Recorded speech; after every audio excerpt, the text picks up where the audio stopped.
welcome back once again all my dear students and my friend.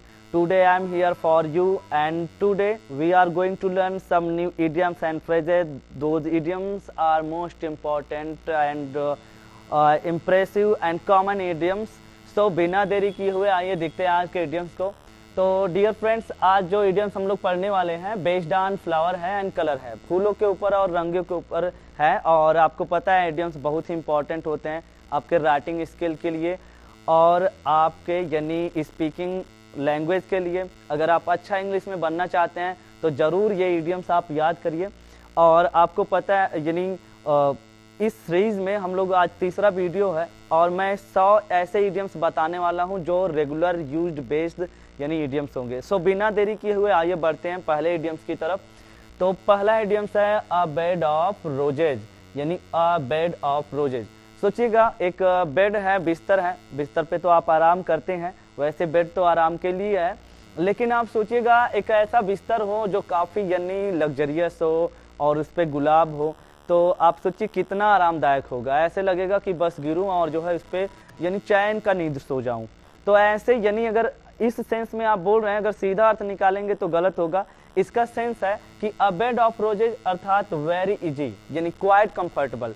तो जब भी आपको बोलना है कोई चीज़ बहुत आसान हो या बहुत आसान ना हो तो उसके लिए आप बोल सकते हैं a bed of roses are not a bed of roses. तो बिना देरी किए हुए पहला एग्जांपल देखते हैं अ बेड ऑफ रोजेज। तो भैया अ बेड ऑफ रोजेज जैसे मैं बोलना चाहता हूँ इस यानी इडियम्स का प्रयोग करके सेंटेंस में, तो जैसे आप कह सकते हैं कि हम लोगों का जीवन यानी चुनौतियों से भरा हुआ है और जीवन यानी अ बेड ऑफ रोजेज नहीं है, फूलों का सेज नहीं है, अर्थात बहुत आरामदायक नहीं है। तो आप इस बात को अपने यानी लैंग्वेज में बोल सकते हैं, कह सकते हैं आवर लाइफ, हम लोगों का जीवन इज फुल ऑफ चैलेंज, यानी चैलेंज से भरा हुआ है। अब सोचिएगा अगर आपके जीवन में चैलेंज नहीं है तो जीवन फिर आप यानी जीवन में उन्नति नहीं कर पाएंगे। समझ लो चुनौतियां आ रही हैं तो जीवन में आप बेहतरीन करने का प्रयास करने वाले हैं अगर आप चुनौतियों का सामना कर रहे हैं तो जैसे आप कह सकते हैं our life is full of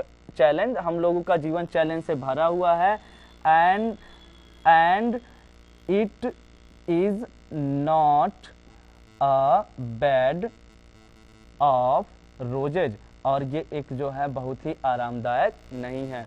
तो जो चीज़ यानी बहुत आरामदायक नहीं है उसको आप बोल सकते हैं not a bed of roses, लेकिन आरामदायक है तो आप बोल सकते हैं बेड ऑफ रोजेज। इसी तरह से और भी एग्जांपल बोल सकते हो, जैसे अ post of prime minister, prime minister का एक जो पोस्ट है is not a bed of roses, यानी एक वो क्या है बहुत आरामदायक नहीं है। तो सोचिएगा इतने बड़े अगर आप पद पे हैं तो बहुत ही चैलेंजिंग भरा होता है। आइए अब देखते हैं दूसरा, यानी बिना देरी किए हुए as fresh as a daisy. As fresh उतना तरोताजा, उतने जो है यानी एनर्जेटिक, एज अ डेजी जितना कि एक जो है डेजी फ्लावर होता है। डेजी फ्लावर आप देखिएगा तो आपको बहुत ही वो तरोताजा दिखाई देगा। तो ऐसे में आप कह सकते हैं कि जो आपको ना बहुत तरोताजा और हेल्दी और फुल ऑफ एनर्जी दिखाई दे तो आप ना उसको बोल सकते हैं as fresh as a daisy. तो माय डियर फ्रेंड आइए इसको बिना देरी किए हुए इसके एग्जाम्पल को देखते हैं। जैसे आप कह सकते हैं आफ्टर अ लॉन्ग स्लीप, एक लंबी निद्रा के बाद, आफ्टर अ लॉन्ग स्लीप, एक लंबी निद्रा के बाद, आफ्टर अ लॉन्ग स्लीप, एक लंबी निद्रा के बाद, आई वोक अप, मैं जागा, मैं उठा, as fresh as a daisy. एक लंबी निद्रा लेने के बाद, नींद लेने के बाद मैं उतना जो है एनर्जेटिक और तरोताजा उठा जैसे कि एक डेजी हो। तो डेजी का सेंस लगा सकते हैं जो बहुत एनर्जेटिक हो और जो फुल ऑफ एनर्जी यानी फ्रेश महसूस कर रहा हो, तो उसको आप बोल सकते हैं as fresh as a daisy. तो इसी तरह से आप कह सकते हैं in the party he was looking as fresh as a daisy, यानी पार्टी में वो यानी इतना एनर्जेटिक और तरोताजा दिख रहा था, तो काफ़ी तरोताजा दिख रहा था, इसका मतलब वो he was as fresh as a daisy आप बोल सकते हैं। तो तीसरा है to nip in the bud. To nip in the bud आप सोचिएगा जैसे कि आप देख रहे हैं इस जो है वीडियो में, देखिए as to nip in the bud, देखो यहाँ पे कि कली को तोड़ा जा रहा है, तो आप ना कह सकते हैं टू निप इन द बड, इसका मतलब है कि to destroy at the very beginning. जैसे कोई चीज़ हो बिल्कुल उसे शुरू में आप यानी नष्ट कर दे रहे हैं तो उसको बोलेंगे टू निप इन द बड। तो जब भी आपको बोलना है कोई चीज़ आप ना बिल्कुल शुरुआत में नष्ट कर रहे हैं तो आप उसको बोलिए निप इन द बड। जैसे मैं कहूँ कि I want to be a photographer in my life, मैं अपने जीवन में एक फोटोग्राफर बनना चाहता था, but my father nipped in the bud this idea, लेकिन मेरे पिता ने बिल्कुल ये आइडिया को, मेरे विचार को बिल्कुल ही क्या किया, नष्ट कर दिया, शुरू में ख़त्म कर दिया। इसी तरह से जैसे हमारे जीवन में बहुत से बैड हैबिट्स होते हैं, जो अगर आप बैड हैबिट्स को नष्ट नहीं करेंगे, निप नहीं करेंगे शुरू में, तो वो बैड हैबिट्स आपके यानी समय को बैड कर देगा। इसलिए आवर बैड हैबिट्स हमारे जो बुरे आदत हैं और bad habits must be nipped, उसे अवश्य ही खत्म कर देना चाहिए।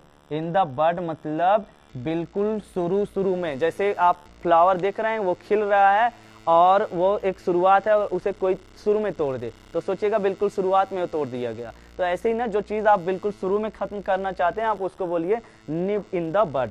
अब देखिए चौथा है श्रिंकिंग वायलेट। श्रिंकिंग मतलब होता है सिकुड़ना एंड वायलेट मतलब होता है यानी बैगनी रंग का, श्रिंकिंग वायलेट।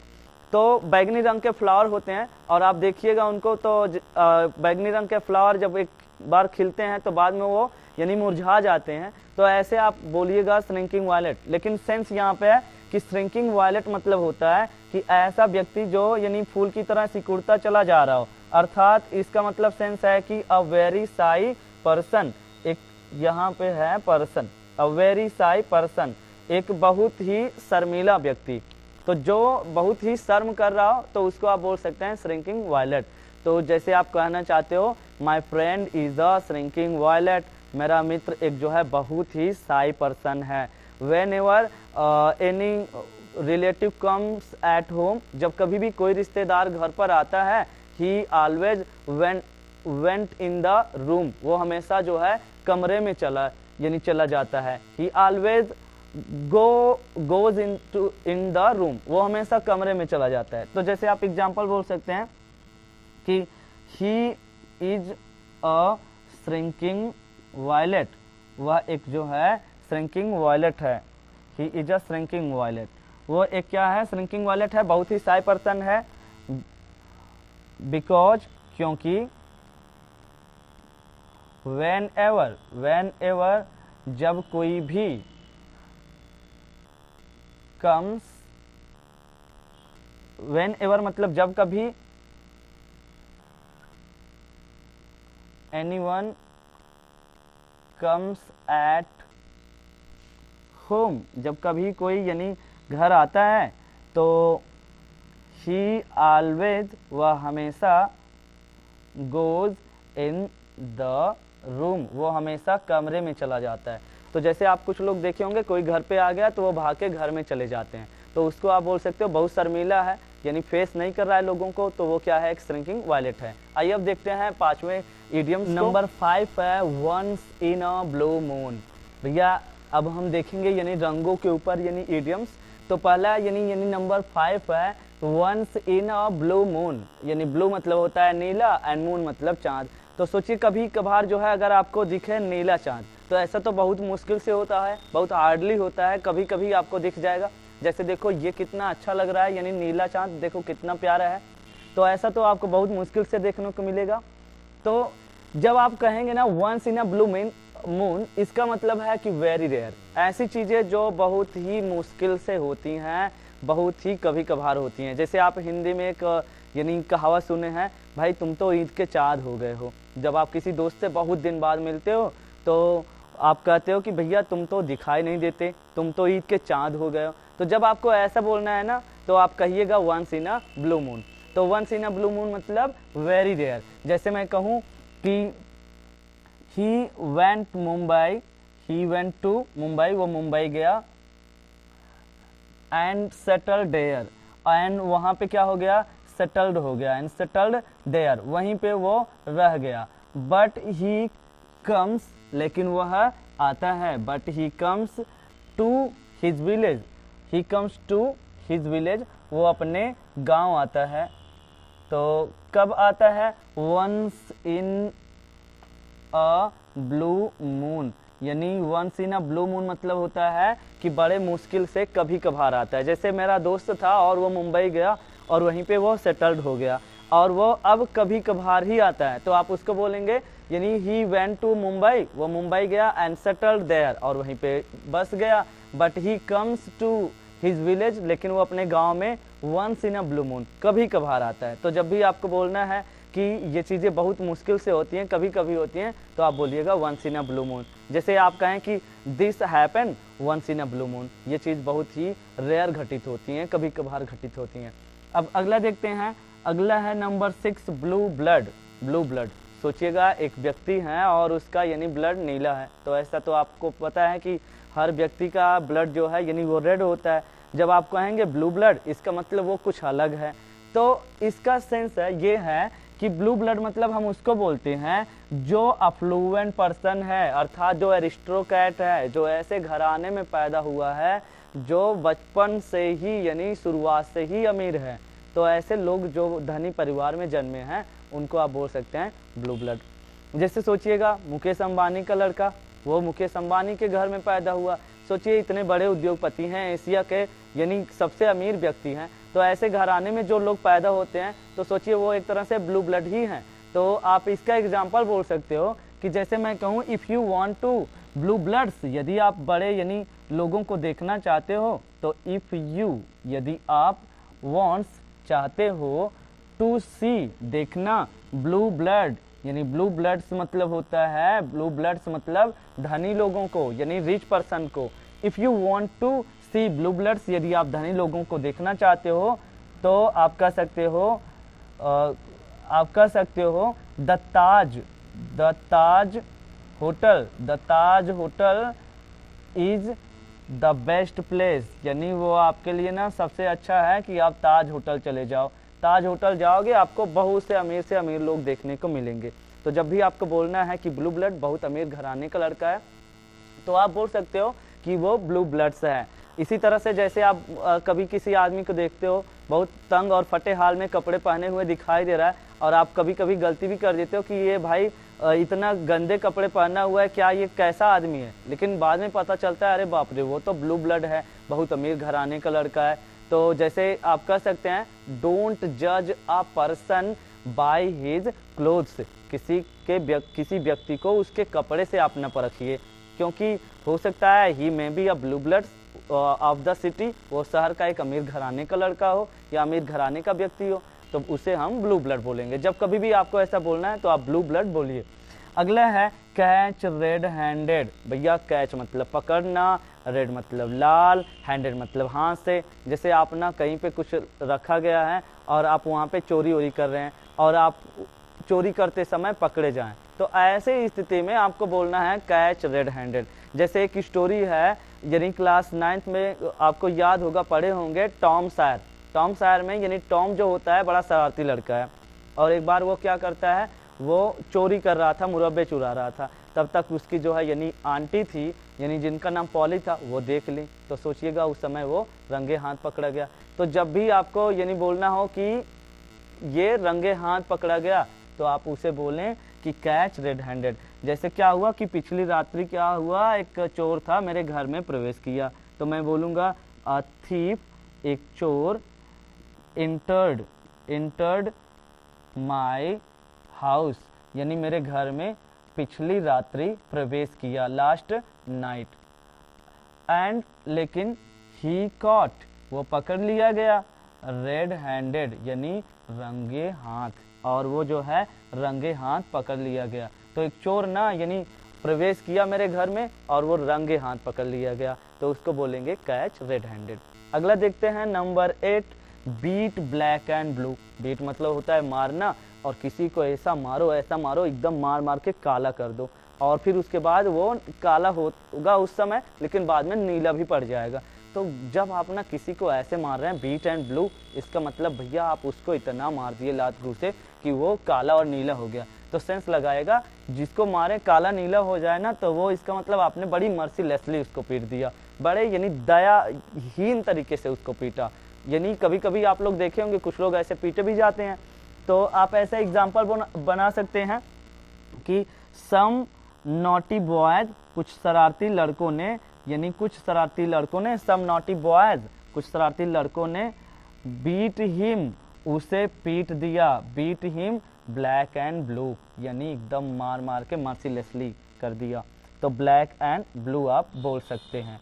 तो इसी तरीके से जैसे आप कह सकते हैं police beat the criminal, beat the criminal black and blue, यानी पुलिस ने क्या किया, अपराधी को मार मार के काला और नीला कर दिया। सोचिएगा, मर्सीलेसली पीट दिया। तो ऐसे कभी कभी घटनाएं देखने को मिलती हैं। आइए अब देखते हैं नंबर 9। तो नंबर 9 है ब्लैक एंड वाइट। ब्लैक मतलब काला एंड वाइट मतलब सफ़ेद। तो ब्लैक एंड वाइट, काला और सफ़ेद। सोचिएगा हमारा बोर्ड जो है यानी ये वाइट है और जिससे लिखे हैं काला है, तो सेंस लगाइएगा ब्लैक एंड वाइट। इसका मतलब होता है इन राइटिंग, अर्थात लिखित रूप में। जब आप कोई चीज़ लिखित रूप में करते हैं तो उसका जो है यानी बोलेंगे, यानी अर्थ होगा ब्लैक एंड वाइट, अर्थात इन राइटिंग, लिखित रूप में, उसको हम बोलेंगे ब्लैक एंड वाइट। सोचिएगा बचपन में हम लोग सुनते थे काला अक्षर भैंस बराबर। सोचिएगा काला अक्षर भैंस बराबर, भाई अक्षर आप काला लिखते हैं और जो कॉपी होता है वो वाइट होता है। सेंस लगा लीजिएगा, कभी मत भूलिएगा ब्लैक एंड वाइट जब भी बोलना है आपको इन राइटिंग। तो आइए एग्जाम्पल देखते हैं। जैसे आपको बोलना है कि द प्रेसिडेंट ऑफ इंडिया, यानी भारत के जो राष्ट्रपति हैं, president of India, president of India, Bharat के यानी राष्ट्रपति। फॉरगिव हिम, फॉरगिव हिम उसे यानी माफ कर दिए, फॉरगिव हिम उसे माफ कर दिए। फॉर हिज क्राइम, उसके अपराध के लिए, फॉर हिज क्राइम उसके अपराध के लिए। तो president of India forgive him for his crime in black and white, अर्थात लिखित रूप में, इन ब्लैक एंड वाइट, लिखित रूप में। तो ऐसे जब आपको बोलना है लिखित रूप में तो आप ना यानी कह सकते हैं ब्लैक एंड वाइट। जैसे आप कहना चाहते हैं कि मैंने अपना जो है बयान जज के सामने लिखित रूप में पेश किया, तो I present my statement in black and white before जज। तो जज के सामने मैंने क्या किया, अपने बयान को लिखित रूप में दिया। इसी तरीके से आप भी सेंटेंस बनाइएगा। आई होप ईडियम्स आपको समझ में आ रहे होंगे। मैं 100 ईडियम्स इसी तरीके से लाऊंगा और आप 100 ईडियम्स बिल्कुल प्रिपेयर कर लें और वो आपके इंग्लिश को काफ़ी बेहतरीन बना देगा। तो आप लगातार मेरे साथ जुड़े रहिए, वीडियो को देखते रहिए और लाइक शेयर सब्सक्राइब करते रहिए। आइए बढ़ते हैं आज के अंतिम और जो है लास्ट ईडियम्स की तरफ। रेड लेटर डे, रेड मतलब लाल, लेटर मतलब पत्र, डे यानी दिन। एक ऐसा दिन होना जिस दिन आपको कोई यानी ऐसा पत्र आए जो क्या है, लाल है। वैसे नॉर्मली आपको पत्र आता है लेकिन लाल पत्र आ जाए, सोचिएगा उस दिन कुछ खास हो गया। तो जब ना आप सोचिए आपके जीवन में कोई इम्पोर्टेंट डे है, कोई इम्पोर्टेंट टाइम है, तो उसको आप बोल सकते हैं रेड लेटर डे। अभी हम हिंदुस्तानियों के लिए, हम इंडियंस के लिए क्या है कि 26 जनवरी 15 अगस्त क्या है, रेड लेटर्स डे है। तो ऐसे आप बोल सकते हैं। जैसे देखो यहाँ पे इमेज में कितना बढ़िया जो है यानी लाल किले पे और संसद में इतने बढ़िया जुलूस निकाले जाते हैं, तो आप ऐसे में बोल सकते हैं कि ये रेड लेटर डे है। तो 26 जनवरी जैसे आप बोल सकते हैं एग्जाम्पल, 26 जनवरी यानी 26 January is a red letter day, is a red letter day, is a red letter day. हम लोगों के लिए क्या है यानी एक महत्वपूर्ण दिन है फॉर एवरी इंडियंस, प्रत्येक भारतीयों के लिए, हम सभी भारतीयों के लिए 26 जनवरी क्या है, is a red letter day है। तो आज के लिए ये रहे भैया 10 इडियम्स। आई होप आपको समझ में आए होंगे। आप इसी तरह से जो है जुड़े रहिए, खुश रहिए, आबाद रहिए, चाहे जौनपुर रहिए चाहे इलाहाबाद रहिए। तो इलाहाबाद आप प्रयागराज हो गया है, अगर आप इलाहाबाद कहेंगे योगी जी बहुत कूटेंगे, इसलिए आप प्रयागराज ही कहिए। तो थैंक यू फॉर वॉचिंग, मिलते हैं अगले वीडियो में, तब तक के लिए बाय टाटा।